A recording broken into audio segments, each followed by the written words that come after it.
লাশ দাফন করতে দিবেন না, দিয়েন না। আর তাছাড়া এই মরা লাশ দিয়ে কি আমি ফুলদানিতে সাজিয়ে রাখবো? আপনি যেখান থেকে এনেছেন সেখানে নিয়ে যান। ঠিক আছে, বুঝতে পারছি। টাকা দিবেন না তো আমার বন্ধুর লাশ আমি নিয়ে যাব, কিন্তু তার আগে একটা কাজ করতে হবে আপনার। এই লাশকে আপনার ডিভোর্স দিতে হবে। লাশকে ডিভোর্স দিব? হ্যাঁ। ও আচ্ছা, ঠিক আছে। মরা লাশ, এটাকে না হয় ডিভোর্স দিলাম, এটা তো এমনিতেও মরে গেছে। আর তাছাড়া এটাকে আমি রাখলে আবার দাফন কাফনের জন্য আমাকে টাকা খরচ করতে হবে। কি বলো বাবা, ডিভোর্সটা দিয়েই দিই। 1 তালাক, 2 তালাক, 3 তালাক হলো আপনার ডিভোর্স। চলো বাবা, বৃষ্টি আয়। এই দাদা,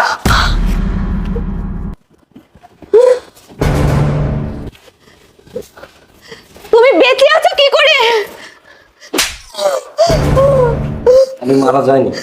তবে কি জানিস, আমি যদি মারা যেতাম আমার মনে হয় তুই এবং তোর ফ্যামিলি মেম্বার অনেক খুশি হতি। এই যে আমার বন্ধু নিজাম আমাকে অনেকবার